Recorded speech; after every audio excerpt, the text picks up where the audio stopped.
Selamat pagi anak-anak. Masih semangat ya? Semoga kita selalu bersyukur kepada Allah atas segala nikmat dan kesehatan yang telah diberikan olehnya.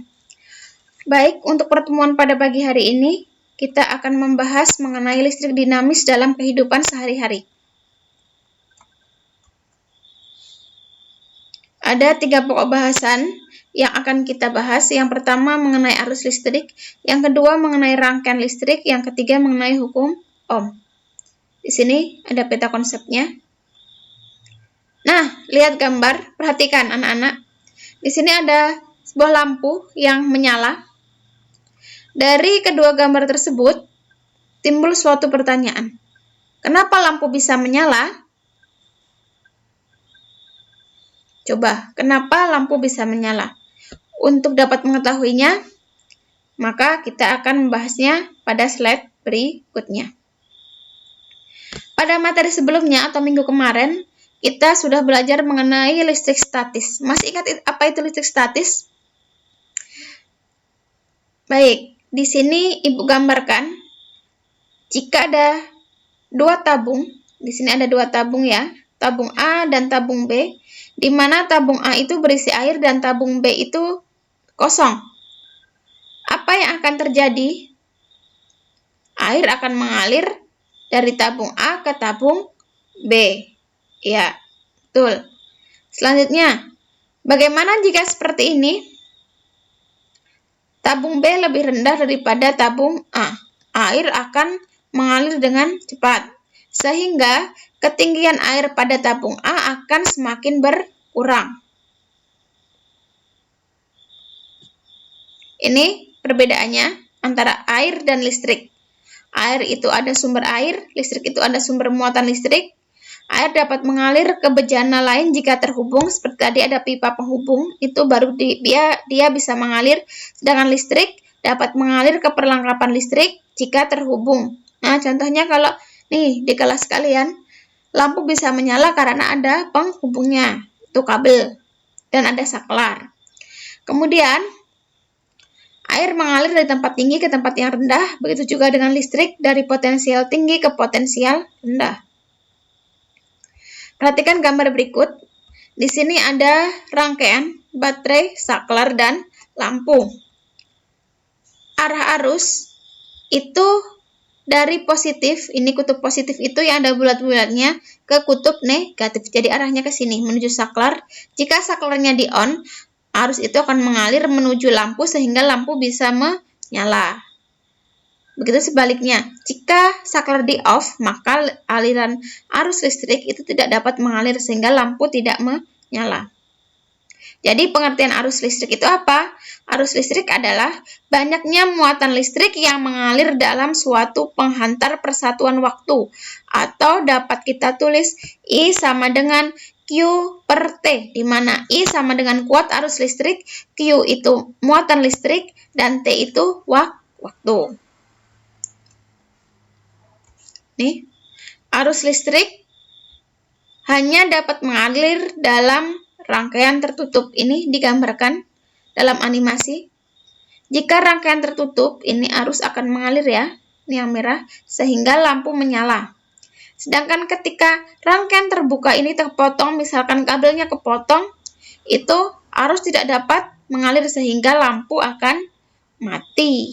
Nah, sedangkan untuk aliran muatan listrik itu dapat digambarkan seperti arah aliran air. Nih.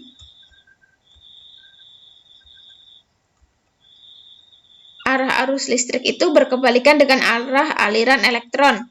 Jika arah arus listrik itu dari potensial tinggi ke potensial rendah, kalau aliran elektron itu dari potensial rendah menuju potensial yang tinggi. Untuk mengukur kuat arus, kita menggunakan ampermeter. Nih contohnya, ampermeter itu disusun seri dengan komponen yang akan diukur kuat arusnya. Sumber tegangan itu ada 3, yang pertama elemen primer, yang kedua elemen kering, dan ketiga elemen sekunder. Ini contohnya, untuk elemen primer itu elemen volta, dia tidak dapat diisi ulang. Ini contoh elemen volta ya.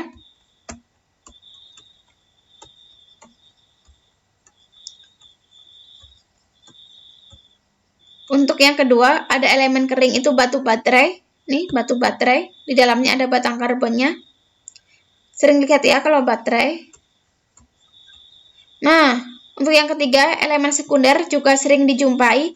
Contohnya aki. Aki itu dapat diisi kembali. Biasanya aki terdapat di mobil ataupun motor.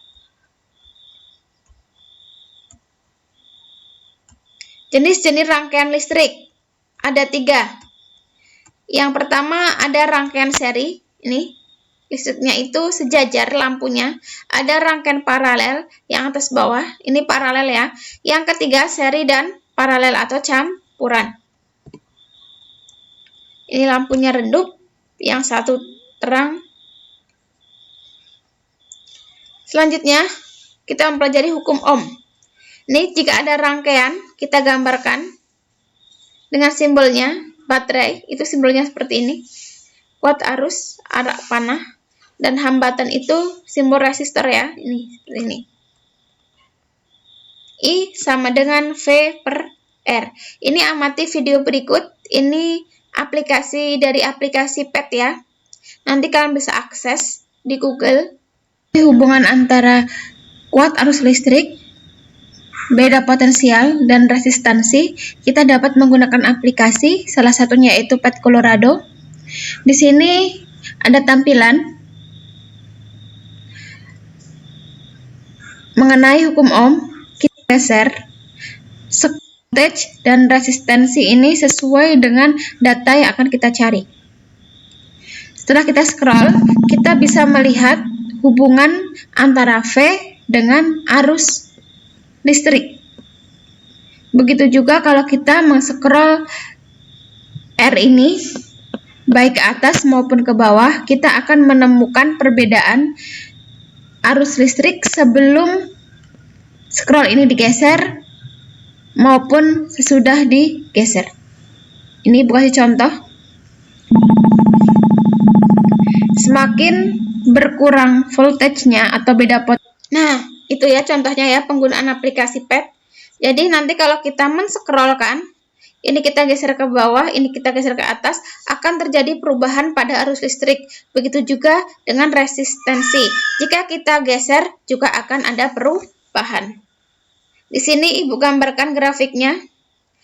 Hubungan kuat arus dengan beda potensial dan hubungan kuat arus dengan hambatan.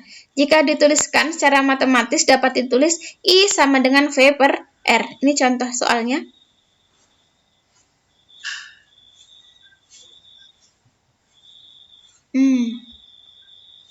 Dah, baik. Itu saja mungkin untuk pelajaran hari ini. Tetap semangat ya. Selamat belajar, jaga kesehatan, dan jangan lupa bahagia. Terima kasih.